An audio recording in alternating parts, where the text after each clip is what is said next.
societies, including, I'm sure you would want me to mention, the Aristotelian Society of Great Britain. In one of his essays, Mr. Chomsky writes, quote, "By accepting the presumption of legitimacy of debate on certain issues such as this one has already lost one's humanity." I should like to begin by asking him why, under the circumstances, if by being here he stands to lose his humanity, we consented to appear in the first place. Because, first of all, I didn't quite put it in those terms, I don't think. I think that I think that I said that there are certain issues, for example, Auschwitz, such that by consenting to discuss them, one degrades oneself and to some degree loses one's humanity, and I think that that's true. Nevertheless, I can easily imagine circumstances in which I would have been glad to debate Auschwitz. For example, if there were some chance that by debating Auschwitz it might have been possible to eliminate it or to at least mitigate the horror of what was going on. And I feel the same way about Vietnam. And I really think that fundamentally there is no argument anymore at an intellectual level, in my opinion. But I think it's very important to discuss it nevertheless. At what level is there an argument? Well, there is a policy which I think is a destructive and devastating policy. It's continuing, and the continuation of the policy is to some extent based on the fact of public apathy or public acceptance. Hence, there still is the necessity to convince people that they should act strongly to put an end to this policy. At what point was there an intellectual argument? At which point did an intellectual argument in favor of our intervening in Vietnam cease to exist? Well, as I say there, I think that there may have been a time when there was something to debate. For example, I think that in the middle 50s, though I was opposed to the policy, and I think that it was right to be opposed to it, nevertheless, I think it was a debatable issue in a sense in which it is no longer a debatable issue. Why is that? Because at the moment I think it's really an issue of the survival of the existence of Vietnam as an entity, as a social and cultural entity. I think that's what's at stake. But even that could be intellectually argued, couldn't it? Well, in the same sense in which Auschwitz could be intellectually argued. No, I mean in a different sense. No, I think in the same sense. In fact, don't forget there were people who argued in favor of Auschwitz. No, I haven't gotten that at all. I hadn't had any such on this program, nor do I intend to. But it seems to me that even if what you said were correct, there could be a perfectly legitimate argument over, for instance, the continuation of the state of Anguilla, or the continuation of the state of Biafra, or the continuation of the state of Goa. I didn't talk about the existence of the state. I talked about the existence of the society as a social and cultural entity. I think that's what's at stake. Oh, okay. Well, if it's at stake, mightn't there be two points of view about how to help it evolve into its natural forms, right? Oh, there are many different points of view. I think they're very legitimate. They're very legitimate issues that can be argued as to how the United States ought to most efficaciously put an end to its destructive actions in Vietnam. There are many different alternatives that might be thought about. Yes, but one way, of course, to put an end to America's necessary intervention is to conclude the war successfully. That's a way. Yeah, one possible way is by destroying Vietnam, which I think is probably the most likely outcome. Yeah. Well, now, for instance, one way in which we put an end to the Nazi occupation of France was by destroying Nazi Germany, correct? That's right. And it seems to me that this was a position which is a tenable position. And mutatis mutandis is a tenable position. No, because mutatis mutandis changes everything. Because in this case, as you know, it's not only I, but people with whom I disagree, like Arthur Schlesinger Jr., who refers to your theological certitudes and your liberal application of them to every subject in which you touch. So the subject of your own intolerance of other people's point of view is, I think, itself linguistically interesting. First of all, I don't accept that criticism. You see, if you look at that quotation, you'll notice that I put it in there. And recall the context. I said that when I argue the issue, I feel a tone of moral and emotional falseness, which I want to explain, but then I go ahead to argue the issue. So that's a side remark intended to explain my own feeling of emotional and moral falseness, which is real. I do feel it. But nevertheless, I then go ahead for 300 pages or so to discuss this and related issues. Yeah, so I don't really believe that it's fair to say that I'm not willing to tolerate other positions. You don't end the book by saying, I'm kind of odd in feeling this. You say, everybody's odd who doesn't agree with me, right? No, I don't think so. But this is certainly the burden of your book.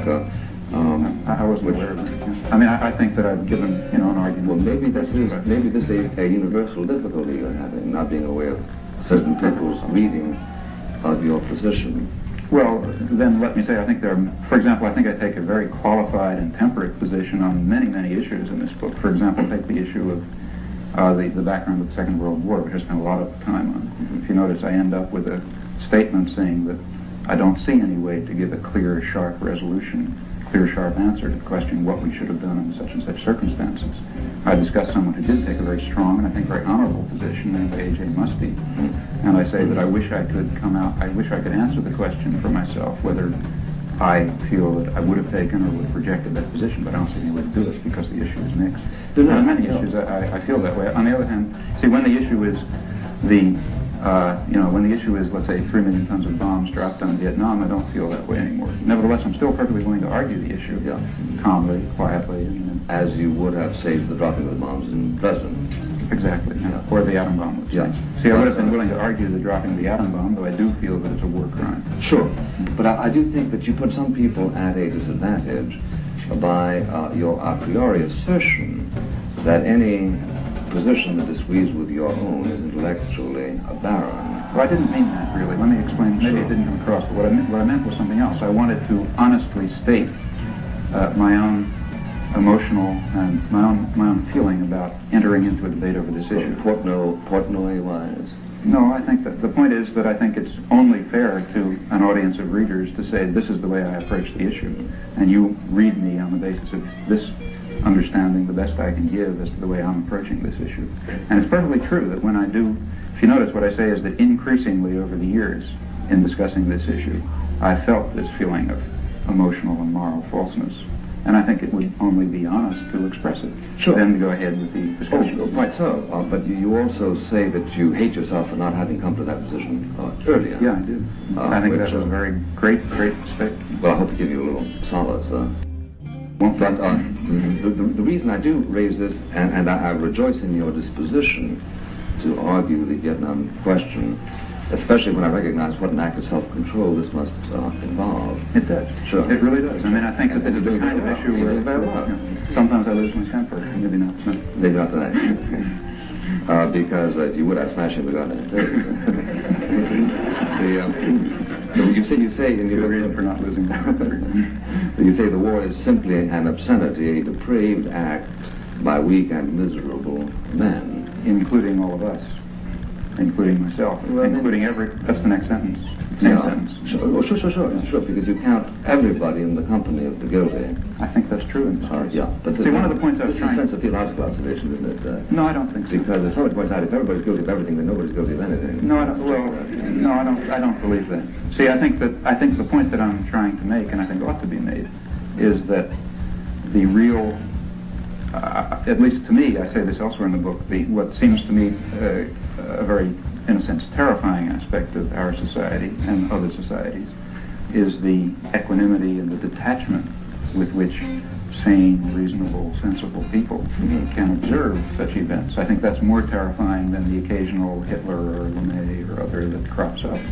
These people would not be able to operate were it not for this apathy and equanimity. And therefore I think that it's, in some sense, the sane and reasonable and tolerant people who share a very serious burden of guilt that they very easily throw on the shoulders of others who seem more extreme and more violent. No, I agree, but surely the emotional temperature of yourself or myself or of other people is not in and of itself an index, an automatic index to the righteous emotions. Certainly not. As I wouldn't mean it to be. People were approximately equally wrought up in the late 30s over whether or not America should help the Western powers to defend themselves against the Axis powers.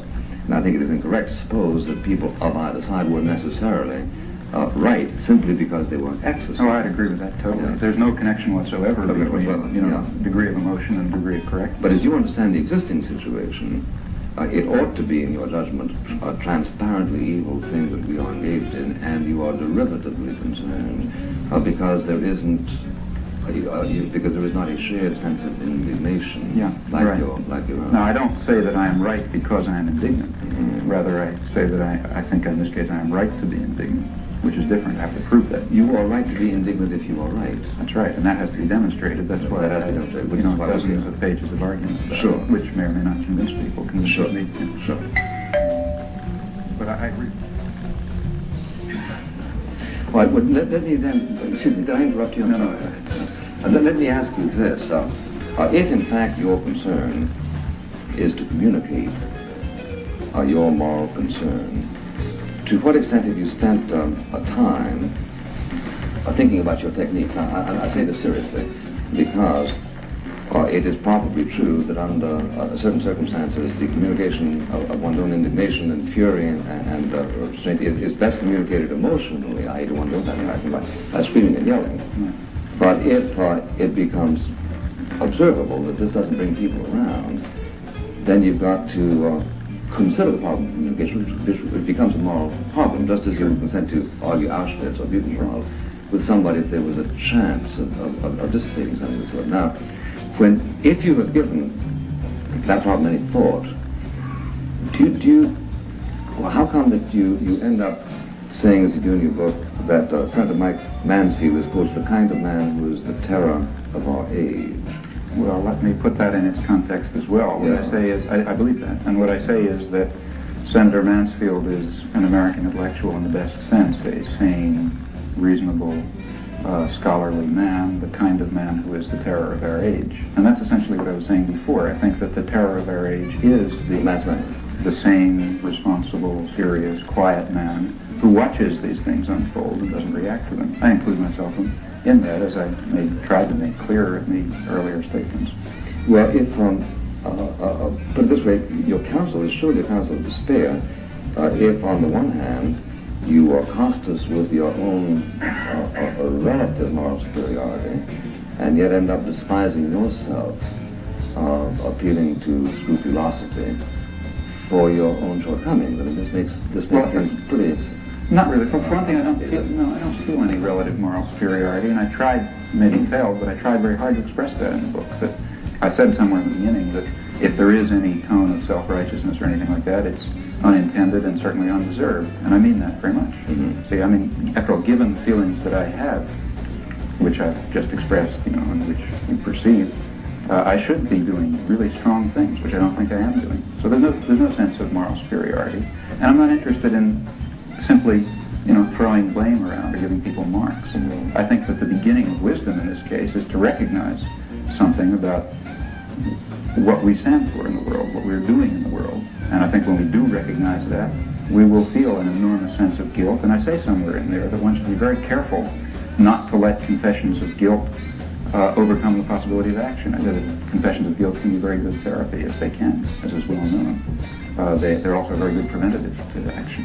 And I think one should be very wary of that. In fact, I remember... I think we should. I have some remarks. I think that your formulation of it is at least saintly.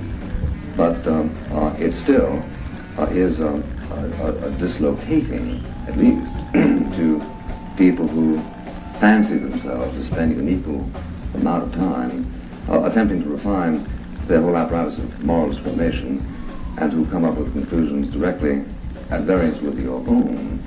Now, the reason I haven't asked you at this moment to say, why are we in Vietnam and such about is because we've been all arguing about this for 4, 5, 6 years, and the chances of our coming up with anything, especially new, are small. Yeah. There's one of the respects in which I think it is sort of an unarguable issue. Now, the issues have just, one has been over them over and over. Yeah, but there are perhaps certain aspects of the quarrel in Vietnam that touch especially on your thesis and your concern and the whole nature of it. Mm-hmm. And that is the suspicion that some people have of a double standard of selective indignation. For instance, you refer to the heroic Vietnamese resistance to American power. I think it's absolutely heroic. Yeah, sure. Now, I understand it. I understand enough about language to understand the use of heroism in that way. If you notice, there are a few lines below I say, or above, I say something about quite apart from any question of politics. Right. Yeah. Right.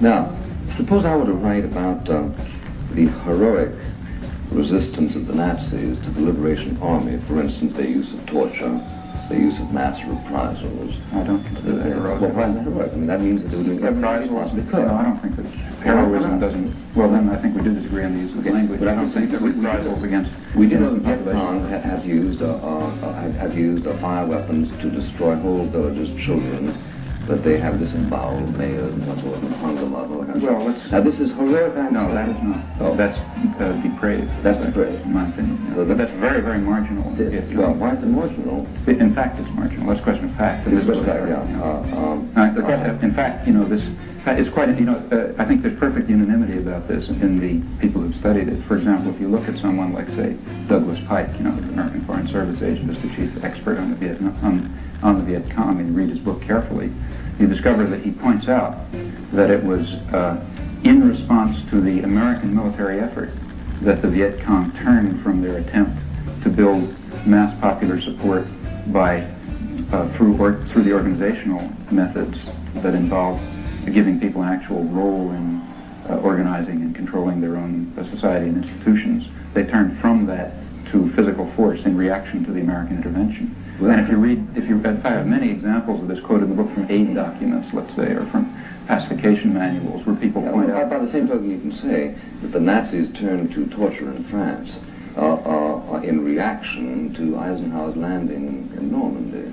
The answer is that people so disposed to act are certain kinds of people, and I yearn for a recognition of this in your writings or in Douglas Pike's. As a matter of fact, Douglas Pike, as you know, has certain difficulty with the fact that it is acknowledged that up to 25,000, 30,000 people were individually killed by terrorists before. When was that? America, it was between 1958 and 1962. I think a 9,000 is the figure that's given usually. Well, right, and it's interesting to see what it was. I mean, if one really wants to talk about Viet Cong terror during the period prior to the American intervention, then again, I think just about all commentators, Dennis Warner, Bernard Fall, whoever you like, has agreed that by and large, this was terror directed extremely selectively against oppressive and external village officials. The burning of Joan of Arc was selective. Pardon? The burning of Joan of Arc was selective too. But I think it was intended to establish a universal point. It was so intended the execution of Eichmann selective. Well, but you see, there's a very big difference. I think, you see, if you want to, personally I'm against all kinds of terror, no question. But if you want to understand the Viet Cong situation,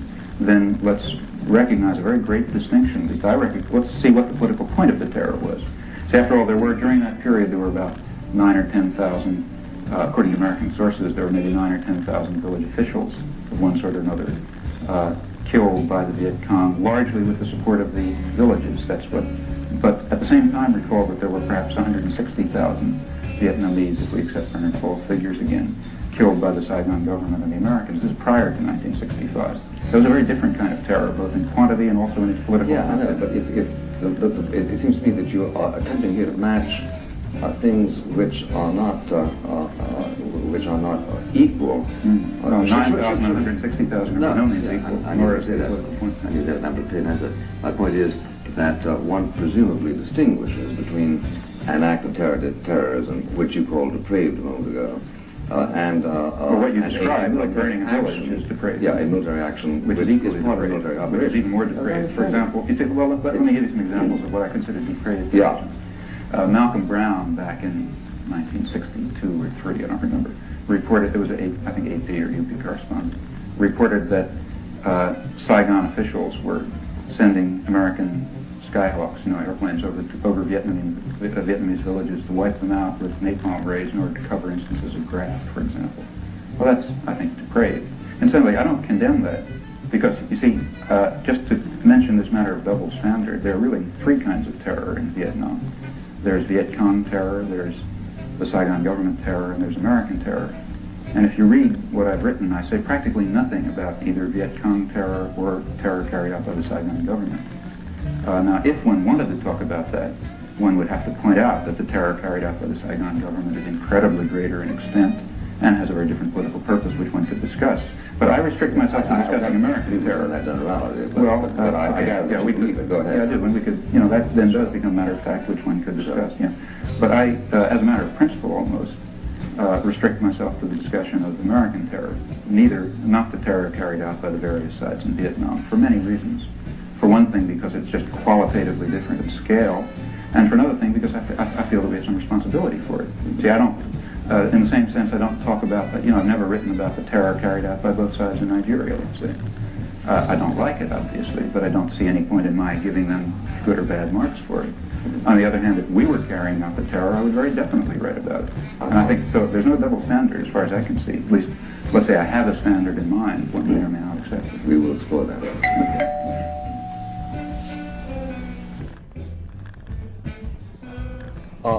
Mr. Chomsky, we were talking there about American terror, and I think you make a very accurate observation that we are responsible for what we do, but hardly responsible for what other people do, except insofar as we are in a position to influence them.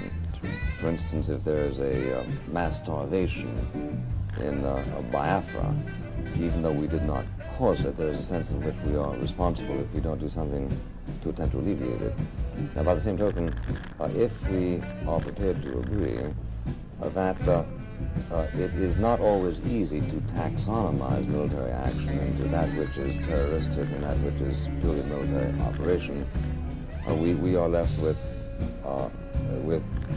doubts, for instance, about the bombing of Germany in 1942, 43, 44. You might contend that this was terroristic and unnecessary, and you might be right, although you're not a military expert, neither am I. But I think there's a point to that. Yeah, but I do judge that even if we all agree that what we did in Dresden was inexcusable, as a moral question, it's got to be understood in context of what was it that brought us to Dresden in the first instance. Absolutely. And what brought us to South Vietnam in the first instance, in my judgment, was clearly an uninterested, or I should say disinterested, concern for the stability and possibilities of a region of the world. What period do you feel that we had this disinterested relationship to Vietnam? Right now. No, at what period did we have it? Did it begin? Let's say 1951, for example, when the State Department bulletin points out that we must help the French reconquer their former colony, and we must eradicate all Vietnamese resistance down to its last roots in order to reestablish the French in power. Was that disinterested? To increase my vulnerability, I wish we had helped the French. We did. We But supported not them. sufficiently. Well, but there's no point in helping somebody insufficiently. It was hardly disinterested when we attempted, as with tremendous support, in fact, to reinstate French imperialism in South Vietnam. Well, it was disinterested in this sense, and I think this is an important distinction which you do touch on in your book.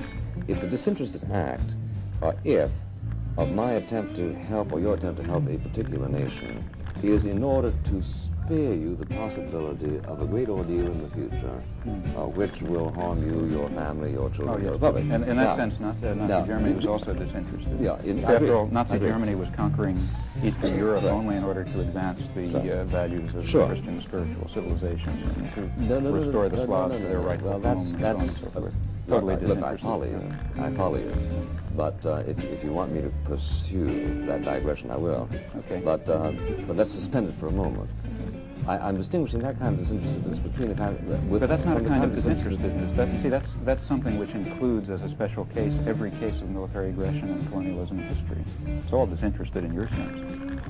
Well, all right, let me simply rest my case by saying that there is an observable distinction by intelligent men between a country that reaches out and interferes with the affairs of another country because it has reason to believe that a failure to do so will result in universal misery, and that country which reaches out and interferes with another country because it wants to establish Coca-Cola plants there and chase national banks and whatever and exploit it. Now, that is observable. It's a conceptual. Well, let's distinguish between a conceptual distinction and a factual distinction. All right, it is a conceptual distinction, but in actual fact, the history of colonialism shows that these two motivations can coincide.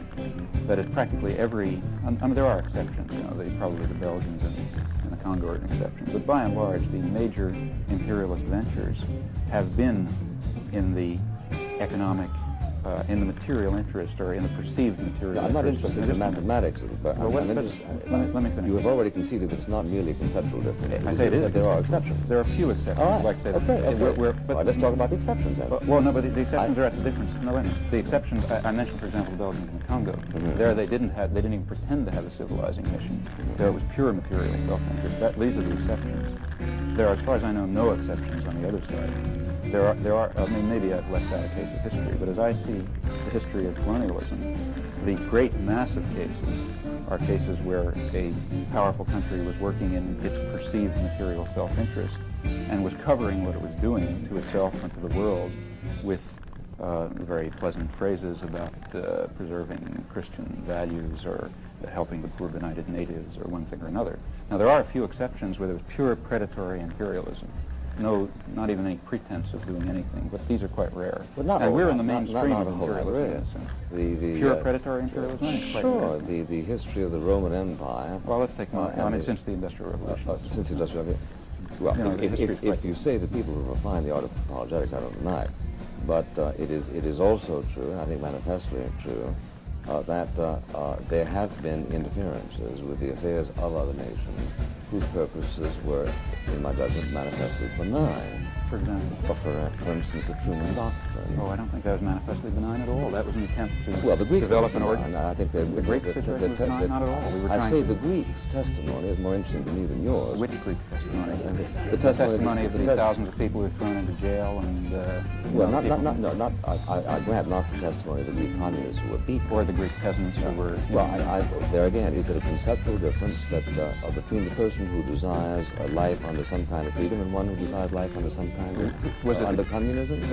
Well, no, first because there's no such opposition in Greece. There was a distinction between a very repressive regime which we instituted in 1946 and another regime, I don't know what it would have been, that would have grown out of the victory of the so-called communists.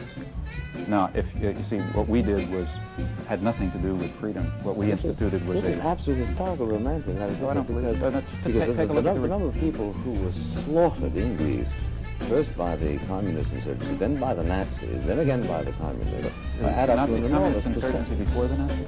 Which one not is it? insurgency, conquest. Communist conquest before the Nazis in Communist Greece? insurgency. Prior to the Nazis in Greece? Yes, the Civil War of the early 40s. My The early point prior to the is Nazis? that the Greeks... Your history is quite No, confused. no. There was no communist insurgency prior to the Nazis. There were communist resistance bands that fought against the This Nazis. is a matter of nomenclature. The point is that the 40-year-old or the 45-year-old Greek has fought 3 times in certain ventures, in one of which they acknowledged we failed Who was they? out. Who was they? The rulers of Greece acknowledged that. No, those are the people. Oh, I'm quite unaware of that. I'm quite unaware that the people of Greece have Well, spoken of it. even Papandreou, you like him, I assume, because he hates us. No, But not at all. Papandreou. Not at all. George Papandreou was one of the people who I'm was... talking about who I'm talking about Andrea, which makes it even. Is Andreas Papandreou They're both on record as being grateful to President Truman for his intervention in that part of the world.